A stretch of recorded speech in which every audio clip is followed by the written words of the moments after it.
In this video, I'm going to show you how to complete and submit your NR6. This video is specifically for agents who represent non-resident owners who are renting out their properties here in Canada.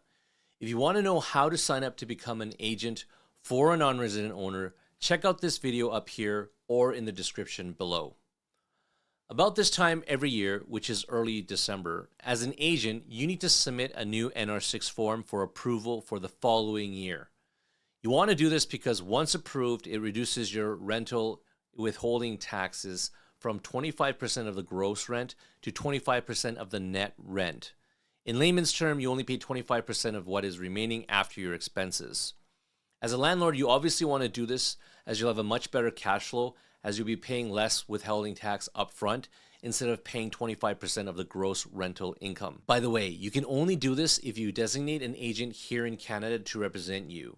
An agent can be a family member, friend, or a professional property management company, or anybody that you trust. So to get started, I will first complete this worksheet that I created to calculate the numbers. You'll also need to provide this worksheet to the CRA as they want to see a detailed breakdown of your expenses. You can ask me for a copy of this spreadsheet in the description below, and I'll give it to you for free. As with all my spreadsheets, you just need to input the fields that are in yellow, and the rest will just calculate with my formulas. So let's quickly go through this spreadsheet. I put my non-resident tax number up here, then the address of the property. I have two properties that I'm filing for this individual, so I put the addresses here. Next, I'll add the rent I'll be collecting during the next year. At the time of making this video, it's going to be for the year 2025 because I'm currently in 2024. In my case, property 1 is currently occupied, so I know the rent, but property 2 is currently vacant. If the property is vacant, then just put the expected rent. So for property 1, I'll just put the current rent of $2,400, and property 2 is currently vacant, so I'll just put in the estimated rent here of $2,500. Next, I'll estimate the number of months that it will be in occupancy. Assuming that there will be no vacancy in 2025, I'll just put 12. If you feel that you will have vacancy, then you can adjust it to put 11 or 10 or whatever number of months that you want, and it will change accordingly. Once these two fields are filled in, it'll give us the yearly rental income.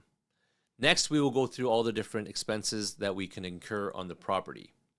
If it's under property management, you can put the yearly fee here, which will automatically calculate the HST. If you have to rent out the property in that year, you can put in the realtor fee here as well. Since this one is vacant, we'll be incurring this cost when the property eventually rents. The typical real estate fee for a tenant placement here in Toronto is 1 month's rent. We use an accountant to do the tax filings for this property for the year, so we enter that here. Here we put in the condo fees for the year. I simply just took the monthly amount and multiplied it by 12. Property taxes go in here. I just put in the current year's property taxes, as next year's property taxes won't be assessed until May of next year. The mortgage interest you can estimate by simply multiplying the principal balance of your mortgage by the current interest rate. If you want a more accurate number, you'll have to use a financial calculator or use a mortgage calculator to do this, but it's not critical that you have an exact number. So make it simple, as you'll have to report your final numbers on the NR4, which we will do early next year once we know all our real expenses for the year. I'll discuss NR4 in another video. Next is your insurance cost per year. I get a pretty good deal as I have a group insurance policy, but yours will probably come up to around $300 per month. Typically, there are repairs that need to be done to a property every year, so I put in an estimated number here. I just put $300 since these are both condos. You can also expense gas or other transportation expenses that are incurred in travel to the properties, so I'll just put $100 here. And any other expenses that I haven't thought about, you can add it in here. That gives us a total expenses here. The net income or loss is simply the yearly rental income minus the yearly expenses. In this case, you can see that this non-resident is actually losing money next year. So this works out to be a negative number. I'll talk more about this at the end of the video and what to do in this situation. Now, let's fill out the actual NR6 form from the CRA now that we have all our numbers. You can download it by simply searching for NR6 form online. I'll also provide a link in the description below. You put the tax year up here, so we are doing this for next year, which is 2025. I put in the last name of the non-resident here, along with their first name. The mailing address of the non-resident goes in this section along with their phone number. Now I'm going to put my mailing address in here because I'm pretty much taking care of the property, so I would like to see any mail coming in from the CRA. The non-resident's social insurance number goes here, or if they don't have one, their individual tax number. And below is their birth date. If it's a corporation, trust, or estate, you can put the number in here along with the fiscal year end. In my case, I'm just going to leave it blank because it's not under a corporation or a trust. Input the first month of the year for which you expect to receive rental income.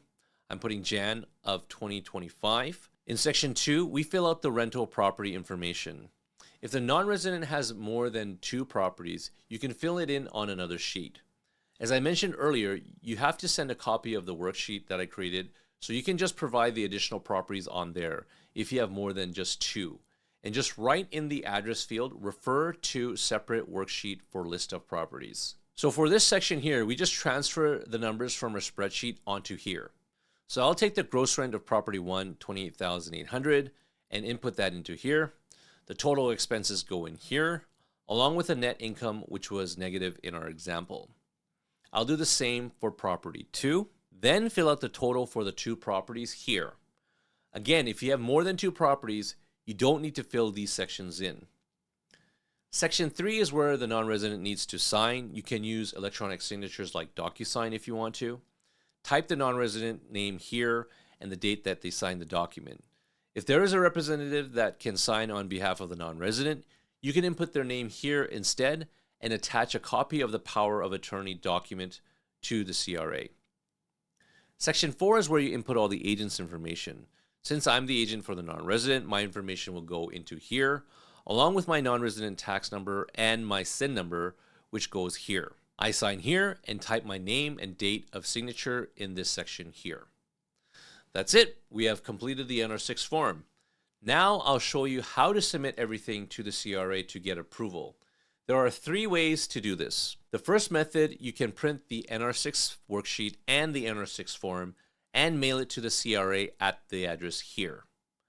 The second method is to fax the 2 documents to the number 1-866-765-8460 if you're in Canada or the US, or 1-705-677-7712 from anywhere else in the world. The third method is to submit it online. To do this, you'll have to log into your My CRA account. Click on Submit Documents on the left menu bar. Click Submit Documents. Click Start. For one, we don't have a case reference number as we are submitting a new file, so select No. For topic, select Other. Reason is Send supporting documents for non-resident accounts. Specific reason is Send form NR6. Click Next. Upload the following attachments. First, we will upload the NR6 form. We will describe this as NR6 form. Next, we will upload the NR6 worksheet. We will describe this as NR6 estimated expenses. If you have any other files that you want to upload to the CRA, for example, like the power of attorney, if you have somebody that's going to sign on behalf of the non-residents, you can upload that here as well and just name it accordingly. Anything that you want CRA to review in terms of your files, this is where you upload everything now. Once you finish uploading everything, you can click Next. Review your selections and then click Submit. Congratulations! Now you have submitted your NR6. You now have to wait to receive your approval, which can take like 30 to 60 days. This is why I submit mine in early December, as my January tax payment will be due before February 15th, which gives me sufficient time to get my NR6 approved before this payment deadline. So, assuming everything is approved, we now have the option to do some important additional steps. In my case, I had a negative net income, which means I don't technically have to withhold any taxes on this during the year once I do get the NR6 approved.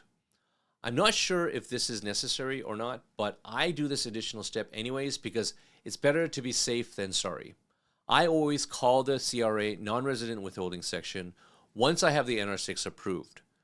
By the way, I put the CRA's number in the description below.